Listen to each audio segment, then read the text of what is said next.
Hello students, हम chapter number 7 पढ़ रहे हैं system of particles in rotational motion. Previous जो वीडियो था उसके अंदर हमने मोमेंट ऑफ द फोर्स के बारे में, कपल के बारे में और एंगुलर मोमेंटम के बारे में देखा था। इस वीडियो के अंदर हमारा जो नेक्स्ट टॉपिक है वो क्या है, moment of inertia. Moment of inertia क्या होता है, तो इसमें एक वर्ड जो है वो अपन ऑलरेडी सुन चुके हैं, वो क्या है, इनर्शिया।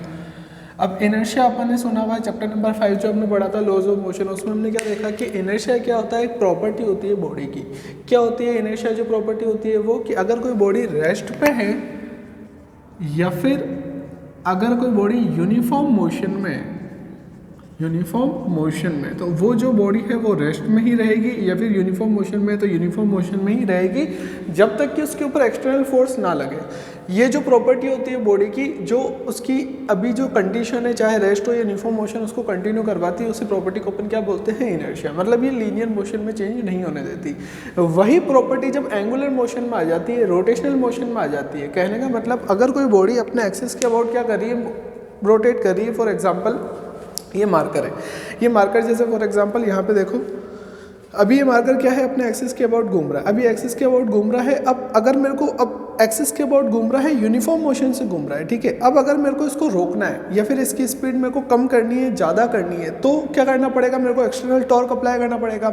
लीनियर मोशन में अपन क्या करते हैं, फोर्स अप्लाई करते हैं। यहाँ पे अपन क्या अप्लाई करते हैं, टॉर्क। रोटेशनल मोशन अपन पढ़ चुके हैं। तो अगर कोई बॉडी रोटेशनल मोशन में है, कौन सा rotational motion, uniform rotational motion, मतलब यूनिफॉर्म स्पीड के साथ में, यूनिफॉर्म एंगुलर स्पीड के साथ में, ये जो मार्कर है, ये बॉडी ये क्या कर रही है, रोटेट कर रही है। अब अगर मेरे को इसको क्या करना है कि इसके रोटेशनल मोशन में चेंज करना है, तो मेरे को क्या अप्लाई करना पड़ेगा, टॉर्क अप्लाई करना पड़ेगा। तो इसका मतलब बिना टॉर्क अप्लाई करे ये बॉडी का जो रोटेशनल मोशन है वो चेंज नहीं होगा। और वो जो प्रॉपर्टी होती है कि अगर किसी बॉडी के रोटेशनल मोशन में चेंज करना हो तो आपको क्या अप्लाई करना पड़ता है, टॉर्क। बिना उसके वो चीज़ नहीं होती। उसी को अपन क्या बोलते हैं, मोमेंट ऑफ इनर्शिया या फिर रोटेशनल इनर्शिया। सिंपल लैंग्वेज में अगर अपन बात करें तो लीनियर मोशन में चेंज करने के लिए जो लीनियर मोशन की प्रॉपर्टी होती है उसको अपन क्या बोलते हैं, इनर्शिया। और ऐसे ही वही सेम प्रॉपर्टी लीनियर मोशन, मतलब बॉडी के स्ट्रेट या यूनिफॉर्म लीनियर मोशन में चेंज करना है तो सिंपल इनर्शिया। और अगर रोटेशनल मोशन में चेंज करना है, मतलब कोई बॉडी या फिर कोई व्हील या फिर कोई डिस्क अपने एक्सिस के अबाउट घूम रहा है, आपको उसके यूनिफॉर्म मोशन के अंदर क्या करना है, चेंज। तो उसकी जो प्रॉपर्टी है जिसकी वजह से वो खुद से चेंज नहीं हो पाता, उसको क्या बोलते हैं, मोमेंट ऑफ इनर्शिया या फिर रोटेशनल इनर्शिया। मतलब लीनियर मोशन में अपन जिस चीज़ को क्या बोलते हैं, सिंपल इनर्शिया, वही उसी चीज़ को यहाँ पे एंगुलर मोशन में, रोटेशनल मोशन में उसी चीज़ को क्या बोलते हैं, मोमेंट ऑफ इनर्शिया या फिर रोटेशनल इनर्शिया। तो इसकी डेफिनेशन क्या हो जाएगी कि ये एक बॉडी की प्रॉपर्टी होती है। मोमेंट ऑफ इनर्शिया जो है बॉडी की एक प्रॉपर्टी होती है, जो कि एक बॉडी जो कि या तो रेस्ट पे है या फिर यूनिफॉर्म रोटेशनल मोशन में है, जब उसके ऊपर टॉर्क अप्लाई होता है, एक्सटर्नल टॉर्क अप्लाई होता है, तो उस एक्सटर्नल टॉर्क की वजह से उसकी जो प्रेजेंट कंडीशन है, मतलब या तो किस पे होगी, रेस्ट पे, या फिर किस पे होगी, यूनिफॉर्म रोटेशनल मोशन में होगी। तो उसको जो टॉर्क क्या करना चाह रहा है, चेंज करना चाह रहा है, मतलब रेस्ट से मोशन में लाना चाह रहा है, या फिर यूनिफॉर्म रोटेशनल मोशन में है तो उसमें चेंज करना चाह रहा है, तो उसको वो प्रॉपर्टी क्या करती है, अपोज करती है, और उसी को अपन क्या बोलते हैं, मोमेंट ऑफ इनर्शिया। अब इसको जो कैलकुलेट किया जाता है वो कैलकुलेट कैसे किया जाता है कि ये मोमेंट ऑफ इनर्शिया होता क्या है। जैसे मान लो ये एक बॉडी है, ये 3 मास से मिलकर बनी है, ये m1, ऐसे यहाँ पे एक होगा m2, और ये यहाँ पे एक ले लो कोई भी m3। ये तीनों मास की रेस्पेक्टिव क्या पोजीशन से, किससे, इस एक्सिस के अबाउट। मान लो ये x एक्सिस है, ये y एक्सिस और ये z एक्सिस। तो मान लो y एक्सिस के अबाउट बॉडी क्या कर रही है, रोटेट कर रही है, ठीक है। जैसे ये बॉडी है, ये y एक्सिस के अबाउट क्या कर रही है, रोटेट कर रही है। मतलब ये बॉडी अगर रोटेट कर रही है तो इसकी इस एक्सिस से जो डिस्टेंस होगी, ये m2 की अपन मान लेते हैं r2, ऐसे m1 की मैंने मान ली यहाँ पे r1, और m3 की मैं मान रहा हूँ r3। तो ये जो अपन यहाँ पे इसका इनर्शिया कैलकुलेट करना है, कौन सा इनर्शिया, मोमेंट ऑफ इनर्शिया। अब लीनियर इनर्शिया तो ओनली किसके ऊपर डिपेंड करता था, लीनियर इनर्शिया ओनली डिपेंड करता है अपना किसके ऊपर, मास के ऊपर। अपन बोलते हैं कि अगर मास ज़्यादा है तो इनर्शिया ज़्यादा है, और अगर मास कम है तो इनर्शिया कम है। लेकिन यहाँ पे जो रोटेशनल इनर्शिया है, मोमेंट ऑफ इनर्शिया है, ये मास के साथ एक और चीज़ पे डिपेंड करता है, वो क्या है, ये रेस्पेक्टिव पोजीशन। मतलब मास के ऊपर भी डिपेंड करता है और पोजीशन के ऊपर भी डिपेंड करता है। कितना डिपेंड करता है कि जैसे अगर कोई एक बॉडी है, फॉर एग्जांपल ये एक एक्सिस के अबाउट, ये क्या है, एक्सिस, और इसके अबाउट ये ms मास की जो बॉडी है, इसकी जो डिस्टेंस है फॉर एग्जांपल r1, तो इस बॉडी का जो इनर्शिया होगा इस एक्सिस के अबाउट वो कितना होता है, वो होता है m1, मतलब उसका मास और उसके डिस्टेंस का स्क्वायर, उन दोनों का क्या, प्रोडक्ट। और उसको ही अपन क्या बोलते हैं, इनर्शिया रिप्रेजेंट कर सकते किससे, I से। तो इनर्शिया को कैलकुलेट कैसे करते हैं, आपकी जो बॉडी जितने पार्टिकल से मिलके बनी है उस पार्टिकल और उसके डिस्टेंस का स्क्वायर का प्रोडक्ट, मतलब डिस्टेंस नहीं, डिस्टेंस का स्क्वायर का प्रोडक्ट, यही क्या होता है आपका इनर्शिया। ये किसके लिए बात हुई? एक बॉडी के लिए। ये अपन एक बॉडी के लिए निकाला, लेकिन एक बॉडी तो है नहीं। जैसे यहाँ पे मैं बात कर रहा हूँ कि यहाँ पे क्या है कि जो मेरा सिस्टम है, जो मेरी कंप्लीट बॉडी है, वो 3 पार्टिकल से मिलकर बनी है, M1 M2 M3। तो अब 3 पार्टिकल से मिलकर बनी है, तो यहाँ पे जो इनर्शिया हो जाएगा वो क्या हो जाएगा? प्रोडक्ट हो जाएगा। किस किस का प्रोडक्ट होगा? मास और उसके रेस्पेक्टिव डिस्टेंस का स्क्वायर। जितने भी ऐसे प्रोडक्ट है उन सबका क्या कर देंगे अपन? सब्मिशन। जैसे पहला क्या है? मास m1, उसकी रेस्पेक्टिव जो डिस्टेंस है वो कितनी है? r1, तो डिस्टेंस का स्क्वायर। ऐसे ही दूसरा बॉडी कौन सी है? दूसरा पार्टिकल इसमें कौन सा है? m2 और उसकी जो रेस्पेक्टिव डिस्टेंस है कितनी? r2 का स्क्वायर, और ऐसे m3 R3 का स्क्वायर। तो ये क्या निकल जाता है? इनर्शिया निकल जाता है किसका? इस बॉडी का, इस सिस्टम का, जो कि इस एक्सिस के अबाउट, वाई एक्सिस के अबाउट क्या कर रहा है? रोटेट कर रहा है। ठीक है, तो वापस क्या होता है? Moment of inertia. जैसे लीनियर इनर्शिया होता है कि बॉडी रेस्ट में या फिर लीनियर मोशन में है, उसमें अगर एक्सटर्नल फोर्स लगता है तो उसको अपोज करती है। ऐसे यहाँ पे क्या होता है कि अगर कोई बॉडी रेस्ट में या फिर यूनिफॉर्म रोटेशनल मोशन में है तो उसके ऊपर जब टॉर्क लगता है, उस टॉर्क को जो अपोज करता है, जो एक्सटर्नल अभी जो करंट कंडीशन है उसको चेंज करने के लिए, रेस्ट को या फिर यूनिफॉर्म रोटेशनल मोशन को, उसको चेंज करने के लिए जो टॉर्क लगता है, उसको जो बॉडी की प्रॉपर्टी अपोज करती है, उसी प्रॉपर्टी को ही अपन क्या बोलते हैं? मोमेंट ऑफ इनर्शिया या फिर रोटेशनल इनर्शिया। क्या होता है? कैसे कैलकुलेट करते हैं इसको? तो ये क्या होता है? सम होता है। किसका सम होता है? प्रोडक्ट का सम होता है। कौन कौन से प्रोडक्ट? एक सिस्टम, उसके अंदर जितने भी पार्टिकल्स हैं उनसे पार्टिकल का मास मल्टीप्लाई बाय उनकी जो डिस्टेंस है उसका स्क्वायर, वो सारे जो प्रोडक्ट्स हैं उनसे प्रोडक्ट का समीशन। अब एक बॉडी अगर n पार्टिकल से मिलकर बनी है तो अपन n जो पार्टिकल है उन सब का मास और उनकी रेस्पेक्टिव डिस्टेंस का स्क्वायर का क्या कर देंगे? सम, और अपन को क्या मिल जाता है? अपना moment of inertia. For example, जैसे अगर अपन बात करें कि यहाँ पे ये एक सिस्टम है, उसके अंदर जो मास डिस्ट्रीब्यूट है वो इक्विलैटरल ट्रायंगल के फॉर्म में डिस्ट्रीब्यूट है। ठीक है, ये ट्रायंगल, इसकी जो साइड हो गई वो क्या हो गई? ए, एक मास है m1, एक मास है m2 और एक मास है क्या? m3। अब आपसे अगर पूछ रहा है कि ये बॉडी क्या कर रही है, क्वेश्चन क्या है? क्वेश्चन ये है कि ये बॉडी रोटेट कर रही है एक एक्सिस के अबाउट, और वो एक्सिस पास हो रहा है कहाँ से? m1 से।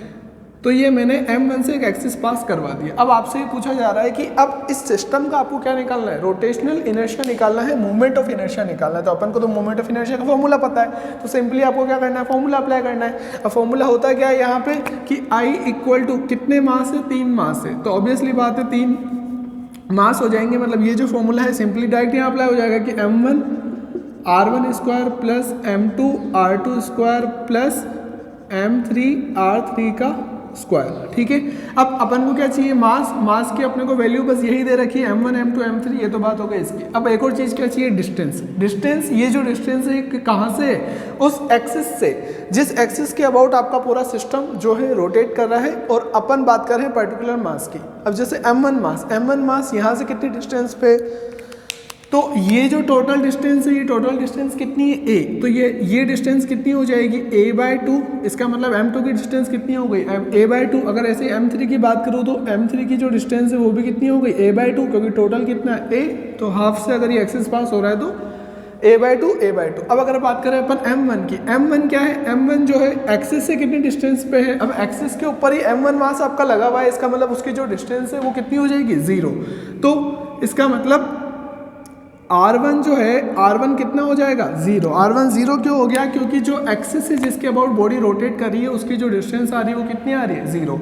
मतलब m1 पार्टिकल की वजह से, m1 जो आपका बॉडी है, पार्टिकल है इस सिस्टम के अंदर, उसका जो मोमेंट ऑफ इनर्शिया आएगा वो कितना आ जाएगा? 0। ऑब्वियसली बात है, क्योंकि m1 क्या है यहाँ पे? m1 कोई भी आपको जैसे वैल्यू ले सकते हो अगर क्वेश्चन में गिवन हो तो, और यहाँ पे 0 का क्या हो रहा है? स्क्वायर। अब 0 का स्क्वायर हो रहा है, इसका मतलब ये कंप्लीट टर्म कितनी आ जा रही है यहाँ पे? 0। क्यों आ रही है 0? इसका मतलब क्योंकि आपका जो मास है वो एक्सिस पे डिस्ट्रीब्यूट है। इससे पता क्या चलता है कि अगर मास एक्सिस पे डिस्ट्रीब्यूट होता है तो उसका मोमेंट ऑफ इनर्शिया कितना हो जाता है? 0। ठीक है, प्लस अब यहाँ पे m2 R2 कितना आ रहा है यहाँ पे? a/2। तो a/2 का स्क्वायर कितना हो जाएगा? a²/4, और यहाँ पे क्या आ जाएगा? m3 a²/4। अगर यहाँ पे a²/4 क्या ले लेते हैं कॉमन, तो आपका मोमेंट ऑफ इनर्शिया कितना आ जाता है? m2 plus m3। ये क्या निकल गया? मोमेंट ऑफ इनर्शिया है सिस्टम का। तो मोमेंट ऑफ इनर्शिया बिल्कुल सिंपल लैंग्वेज में कुछ भी नहीं है, आपको फॉर्मूला अप्लाई करना है। क्या होता है फॉर्मूला कि मोमेंट ऑफ इनर्शिया क्या होता है? सम होता है। किसका सम होता है? प्रोडक्ट का। कौन से प्रोडक्ट? आपके सिस्टम के अंदर जितने भी बॉडीज है, जितने भी पार्टिकल है, उन सब पार्टिकल का मास मल्टीप्लाई बाय उनकी जो डिस्टेंस है रेस्पेक्टिव, जिस एक्सिस के अबाउट बॉडी रोटेट कर रही है उसके डिस्टेंस का स्क्वायर। ठीक है, इसका मतलब जो मोमेंट ऑफ इनर्शिया होगा वो किस किस के ऊपर डिपेंड करेगा। अब एक जनरल अगर अपन बात करें मोमेंट ऑफ इनर्शिया का जो जनरल फॉर्मूला निकल रहा है वो क्या निकल रहा है, mr²। ये जनरल फॉर्मूला निकल गया। अब ये तो बात हुई किसके लिए, आपके जब आपको एक बॉडी है लेकिन अपनी बॉडीज कितनी हो सकती है। अब अगर अपन जैसे जनरल बात करता हूँ मैं मार्कर की, ये मार्कर जो है कितने पार्टिकल से मिलके बना है, बहुत सारे पार्टिकल, मिलियंस ऑफ पार्टिकल से मिलके बना है। तो अब यहाँ पे अभी तो एक ही बॉडी लिखी है। अब इसका मतलब अगर जो पार्टिकल है अगर बहुत सारे हुए तो फिर अपन क्या कर देते हैं, सबमिशन कर देते हैं। अगर काउंटेबल है तो अपन क्या कर देते हैं, सबमिशन, और सबमिशन कर देते हैं मतलब यहाँ पे क्या आएगा, सम किसका, पार्टिकल्स का, जो कहाँ से स्टार्ट हो रहा है आई, और यहाँ पे भी क्या आ जाएगा आई, मतलब 1 से लेके n जितने भी पार्टिकल है उन सबका सबमिशन किसका, उनका प्रोडक्ट, कौन कौन सा प्रोडक्ट, मास और रेस्पेक्टिव उनकी जो डिस्टेंस है उसका स्क्वायर। अब इसका मतलब जो मोमेंट ऑफ इनर्शिया डिपेंड कर रहा है वो किसके ऊपर डिपेंड कर रहा है, मास, दूसरा क्या है मास की पोजीशन, पहला क्या है मास और दूसरा क्या है मास की पोजीशन। इसका मतलब एक तो कितना मास है आपके सिस्टम जो बॉडी रोटेट करने वाली है अपने एक्सिस के अबाउट, एक तो उसके पास कितना मास है और एक उसकी कितनी डिस्टेंस है उन मासेस की, मतलब वो जो मासेस की पोजीशन है वो भी इंपॉर्टेंट है। इसका मतलब क्या है कि अगर ये बॉडी इस एक्सिस के अबाउट रोटेट कर रही है तो वो जो मासेस का डिस्ट्रीब्यूशन जितना ज़्यादा दूर होगा उतना ज़्यादा यहाँ पर क्या होगा, मोमेंट ऑफ इनर्शिया। मतलब वो जो पोजिशन है वो भी इंपॉर्टेंट है और मास का डिस्ट्रीब्यूशन कैसे है वो भी इंपॉर्टेंट है। तो इसका मतलब ये इस टाइप से आपका जो मोमेंट ऑफ इनर्शिया डिपेंड करता है मास के ऊपर और पोजीशन के ऊपर, उस मास की पोजीशन। तो अब इस मोमेंट ऑफ इनर्शिया का फिजिकल सिग्निफिकेंस क्या है, मतलब अपन ने जो पढ़ा है इसका क्या मतलब क्या है मोमेंट ऑफ इनर्शिया का। तो अपन इसको ऐसे समझ सकते हैं कि जैसे जो लीनियर इनर्शिया होता है जो अपन ने पहले पढ़ा हुआ है चैप्टर नंबर 5 में, वो क्या बताता है कि बॉडी के अंदर लीनियर चेंज करने के लिए क्या है, फोर्स रिक्वायरमेंट होगा, और फोर्स रिक्वायरमेंट है मतलब बॉडी जो है फोर्स को क्या करेगी, अपोज करेगी। ऐसे यहाँ पे क्या होता है कि अगर बॉडी का जो रोटेशनल यूनिफॉर्म मोशन अगर चल रहा है तो उसके ऊपर अगर आप टॉर्क अप्लाई करते हो तो उस टॉर्क को वो बॉडी क्या करेगी, अपोज करेगी। इसका मतलब अगर किसी बॉडी का रोटेशनल इनर्शिया ज़्यादा है, इसका मतलब उसके रोटेशनल मोशन को चेंज करने के लिए मेरे को टॉर्क भी क्या अप्लाई करने पड़ेगा, ज़्यादा। फिर से सुनो मैंने क्या बोला, अगर किसी बॉडी का मोमेंट ऑफ इनर्शिया या फिर रोटेशनल इनर्शिया ज़्यादा है, इसका मतलब मेरे को उस बॉडी के रोटेशनल मोशन में चेंज करने के लिए टॉर्क भी क्या अप्लाई करना पड़ेगा, ज़्यादा।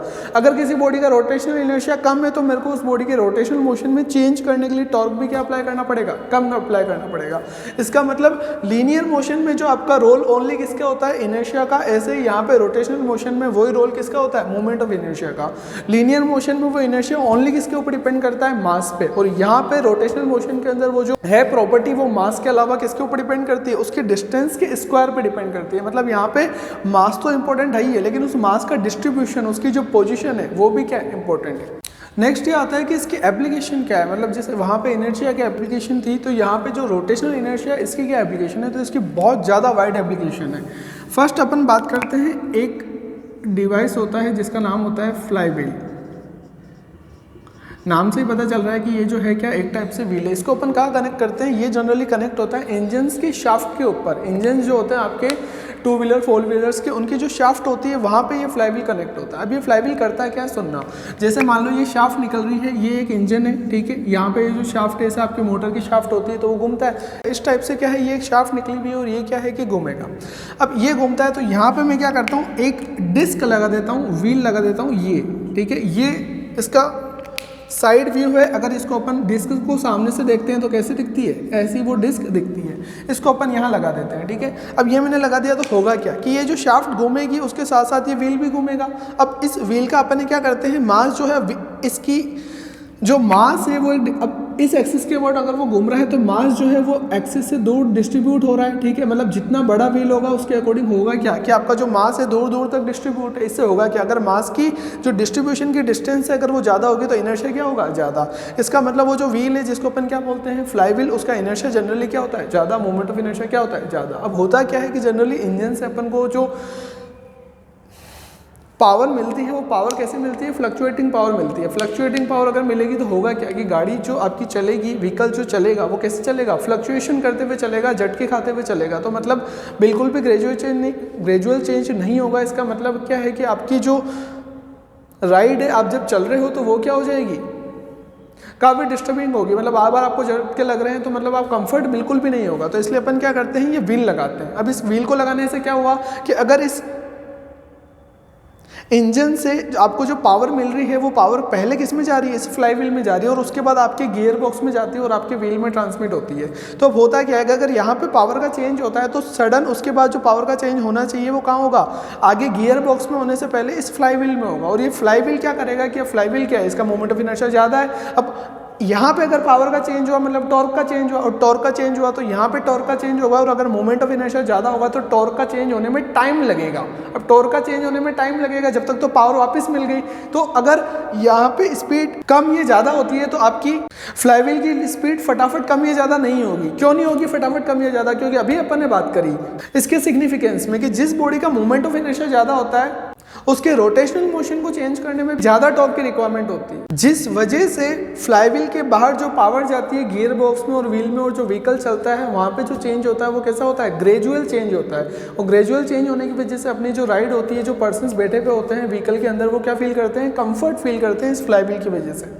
सेम एक एप्लीकेशन अपन करते हैं जनरल डेली लाइफ में, आप देखते हो कि आपके जो बाइसिकल्स के व्हील हैं और आपके व्हीकल्स वगैरह के जो व्हील होते हैं, अब जैसे प्रैक्टिकली अगर एक बार अपन बाइसिकल की बात करें तो बाइसिकल के अंदर क्या होता है कि जो एक्सल होता है, एक्सल से जो व्हील होता है, जो व्हील के अंदर जो रिम होती है, ये आपकी रिम होती है, इसके ऊपर टायर अपन लगाते हैं। तो ये जो रिम है, तो ये रिम जो है बहुत बड़ी अपन रखते हैं और बीच में क्या लगाते हैं, स्पोक्स लगा देते हैं। स्पोक्स मतलब जो आपकी ताड़ियाँ होती हैं, जिसको अपन हिंदी में बोलते हैं कि भाई ताड़ियाँ लगी है, वो क्या होता है, स्पोक्स। अब ये जो स्पोक्स है ये क्यों लगाते हैं अपन, ताकि जो आपका मास होता है वो रिम के ऊपर डिस्ट्रीब्यूट हो। मतलब अपन क्या चाहते हैं जब व्हील बनाते हैं कि जो मेजॉरिटी ऑफ मास हो व्हील का वो कहाँ पे हो, उसकी रिम पे बहुत दूर अपन मास को डिस्ट्रीब्यूट करवाते हैं। क्यों, क्योंकि मास को मेजॉरिटी ऑफ मास जो होता है वो कहाँ होता है, रिम पे। उस वजह से होता क्या है कि रिम पे होने की उसकी मास डिस्ट्रीब्यूशन की जो डिस्टेंस है वो ज़्यादा हो गई। ये जो डिस्टेंस है ज़्यादा हो गई, इस एक्सिस के अबाउट अगर व्हील घूम रहा है तो आपकी जो डिस्टेंस हो गई वो ज़्यादा हो गई मास डिस्ट्रीब्यूशन की। और डिस्टेंस ज़्यादा होने से उसका इनर्शिया क्या हो गया, बहुत ज़्यादा, क्योंकि यहाँ पे तो आर स्क्वायर पे डिपेंड कर रहा है, आर पे नहीं आर स्क्वायर पे। तो इनर्शिया क्या हो गया, और ज़्यादा। अब इनर्शिया और ज़्यादा होने से क्या हो गया कि जब व्हील अपन साइकिल चलाते हैं तो आपका जो व्हील्स होते हैं आगे और पीछे का, उनका मोमेंट ऑफ इनर्शिया क्या होता है, ज़्यादा। अब मान लो कि बाइसिकल में चला रहा हूँ, चलाते चलाते अगर मैं पेडल रोक भी देता हूँ, पेडल मारना अगर अपन रोक देते हैं, फिर भी क्या है, व्हील काफ़ी देर तक घूमता है। क्यों घूमता है काफ़ी देर तक, क्योंकि उसका इनर्शिया क्या था, ज़्यादा।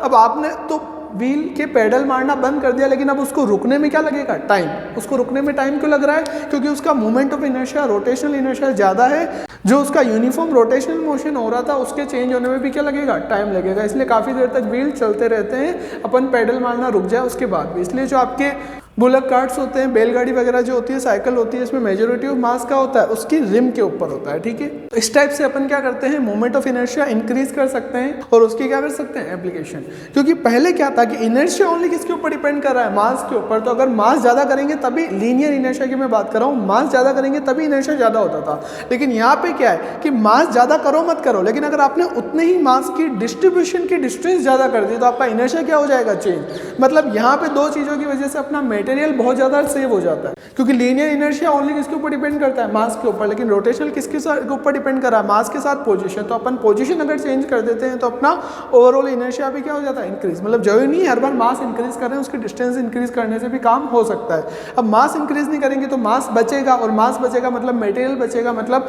यहाँ पे इकोनॉमी की वे में भी काफ़ी इफेक्टिव होता है, बस ये डिस्टेंस के ऊपर डिपेंडेंसी की वजह से। ठीक है, नेक्स्ट आता है relation between inertia and rotational kinetic energy. मतलब ये जो मोमेंट ऑफ इनर्शिया होता है, और अगर कोई बॉडी रोटेट कर रही है, मतलब मोशन में है, और मोशन में जो एनर्जी होती है उसको क्या बोलते हैं, काइनेटिक एनर्जी। अब रोटेट कर रही है तो रोटेशन वाली जो एनर्जी हो जाएगी, मोशन वाली, उसको क्या बोल देते हैं, रोटेशनल काइनेटिक एनर्जी। तो वो रोटेशनल काइनेटिक एनर्जी और इनर्शिया के बीच में क्या रिलेशन होता है वो अपन को देखना है। तो नेक्स्ट क्या आ जाता है, relation between rotational kinetic energy and inertia. कैसे इस चीज़ को अपन समझ सकते हैं, फॉर एग्जांपल जैसे ये एक बॉडी मान लो, इस एक्सिस के अबाउट ये बॉडी क्या कर रही है, रोटेट कर रही है। ठीक है, यहाँ पे मान लो कोई मास ऐसे ही m1, ऐसे ही m2, ऐसे ही m3, मतलब मल्टीपल मासेस से मैंने मान लिया कि यहाँ पे n नंबर ऑफ मासेस है, जिससे ये जो आपका सिस्टम है ये बना हुआ है, और ये जो सिस्टम है ये रोटेट कर रहा है इस एक्सिस के अबाउट। लेट से ये एक्सिस कौन सा है, y एक्सिस। तो अब मेरे को पता है अगर ये जो बॉडी रोटेट कर रही है, अब ये जो रोटेट कर रही है, मैं बोल रहा हूँ कि ये रोटेट कर रही है यूनिफॉर्म वेलोसिटी से, और वो यूनिफॉर्म एंगुलर वेलोसिटी कितनी, ओमेगा। इसका मतलब क्या है कि इसके अंदर जितने भी पार्टिकल है उन सब पार्टिकल का जो एंगुलर वेलोसिटी है वो कितनी हो जाएगी, ओमेगा। अब एंगुलर वेलोसिटी तो हो गई इसकी ओमेगा, लेकिन अगर मैं बात करूँ लीनियर वेलोसिटी की, तो लीनियर वेलोसिटी क्या होती है अपन को पता है, रिलेशन क्या होता है, v equal to R omega. ठीक है, अब r क्या है, ओमेगा तो सब पार्टिकल का सेम है, लेकिन जो r है वो क्या है, डिफरेंट। अब इस एक्सिस से इसका r ये है, दूसरा है पास में तो इसका r ये हो गया, ये जैसे r1 हो गया, ये r2 हो गया, ऐसे ये क्या है R3। इसका मतलब जितने भी मास पार्टिकल से ये आपकी बॉडी बनी हुई है, वो सारे मास पार्टिकल की जो डिस्टेंस है उस एक्सिस से जिसके अबाउट ये बॉडी घूम रही है, वो डिस्टेंस क्या डिफरेंट, और वो डिस्टेंस डिफरेंट होने की वजह से सब पार्टिकल की जो लीनियर वेलोसिटी हो जाती है वो क्या हो जाती है, डिफरेंट। अब लीनियर वेलोसिटी डिफरेंट हो जाती है मतलब फर्स्ट पार्टिकल जैसे मैं बोले तो m1, तो उसकी लीनियर वेलोसिटी कितनी हो जाती है, r1 ओमेगा। ऐसे अगर मैं बात करूँ सेकंड बॉडी की, तो उसकी कितनी हो जाती है, r2 ओमेगा। ऐसे जितने भी पार्टिकल है सबकी रेस्पेक्टिव क्या निकल जाएगी, लीनियर वेलोसिटीज़। अब ये तो बात हुई लीनियर वेलोसिटीज़ की। अब उन सबकी अगर मैं काइनेटिक एनर्जी की बात करूँ, तो काइनेटिक एनर्जी होती क्या है, हाफ एम वी स्क्वायर। अब फर्स्ट पार्टिकल की मैं बात कर रहा हूँ तो m1 v1 का स्क्वायर। ऐसे कितने पार्टिकल है, तो मैंने मान लिया n पार्टिकल है, तो कितना हो जाएगा, हाफ m2 v2 स्क्वायर, ऐसे ही हाफ m3 v3 स्क्वायर, और ऐसे अपन चले जा रहे हैं कहाँ तक, n तक। अब v1 की जगह पर अपन क्या लिख सकते हैं, r1 ओमेगा। ऐसे v2 की जगह पर क्या लिख सकते हैं, r2 ओमेगा, और मतलब रिस्पेक्टिव ये चीज़ चली जा रही है। तो जो काइनेटिक एनर्जी है वो क्या हो जाएगी, 1/2 m1 v1 की जगह पे क्या लिख सकते हैं, r1 ओमेगा, और यहाँ पे इसका क्या हो रहा है, स्क्वायर। ऐसे अगर मैं सेकंड की बात करूँ तो m2 r2 omega square.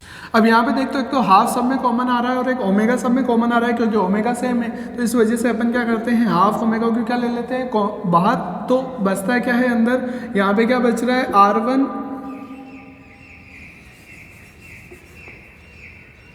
m1 r1 का स्क्वायर, यहाँ पे क्या बच रहा है, m2 r2 का स्क्वायर। ऐसे ये चीज़ चली जा रही है, और जो कॉमन आ रहा है वो कॉमन क्या आ रहा है, एक तो हाफ कॉमन आ रहा है, और यहाँ पे और क्या चीज़ बची, ओमेगा स्क्वायर। तो हाफ ओमेगा स्क्वायर क्या आ गया कॉमन, और अंदर क्या बचा, ये जो डिफरेंट है। अब यहाँ पे एक चीज़ देखो, m1 r1 square plus m2 r2 square. अब इसका मतलब m r स्क्वायर, और m r स्क्वायर क्या होता है, मोमेंट ऑफ इनर्शिया। अब मोमेंट ऑफ इनर्शिया किसे रिप्रेजेंट करते हैं, I से। तो इसका मतलब ये सब क्या हो जाएगा कि kinetic energy equal to half. अब इसको मैं क्या लिख सकता हूँ, I1 का स्क्वायर, इसको I2 का स्क्वायर, ऐसे ये चीज़ चली जा रही है, ओमेगा स्क्वायर। मतलब ये जो बॉडी है, कंप्लीट बॉडी, ये जो सिस्टम है, ये जितने भी पार्टिकल से मिलके बना है, उन सब पार्टिकल का मोमेंट ऑफ इनर्शिया का सम इसको बोल सकते हैं। और सब पार्टिकल का मोमेंट ऑफ इनर्शिया कंबाइन करेंगे तो एक टोटल मोमेंट ऑफ इनर्शिया आएगा, जो कि इस पूरी बॉडी का होगा। मैंने मान लिया कि वो टोटल मोमेंट ऑफ इनर्शिया कितना है, I। तो ये जो फॉर्मूला है ये कितना हो जाएगा, kinetic energy equal to half I omega square. तो ये जो फॉर्मूला निकला, ये किसका निकला, रोटेशनल काइनेटिक एनर्जी का, क्योंकि बॉडी क्या कर रही है, रोटेट कर रही है, कितनी एंगुलर वेलोसिटी से, ओमेगा, और उसका जो मोमेंट ऑफ इनर्शिया है वो कितना है, I। तो ये जो निकला ये क्या है, rotational kinetic energy.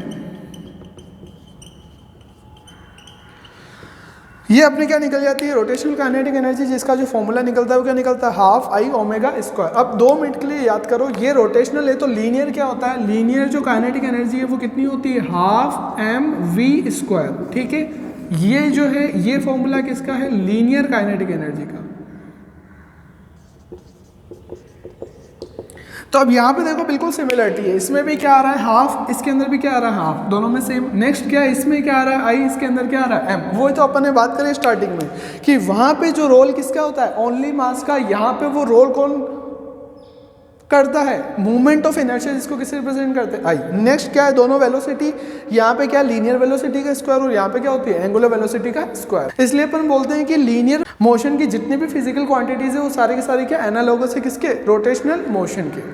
Yes, next जो टर्म है वो क्या है, रेडियस ऑफ जायरेशन। अब रेडियस ऑफ जायरेशन क्या होता है, जैसे अपन ने अभी क्या करा है कि मोमेंट ऑफ इनर्शिया निकाला। लेट से ये एक बॉडी है जो इस एक्सिस के अबाउट क्या कर रही है, रोटेशनल मोशन कर रही है ओमेगा एंगुलर स्पीड से। मान लो कि ये जो बॉडी है 4 पार्टिकल से मिलकर बनी है। मान लो ये m1, यहाँ पे एक पॉइंट है m2, ये एक पॉइंट है m3, और यहाँ पे एक पॉइंट है m4।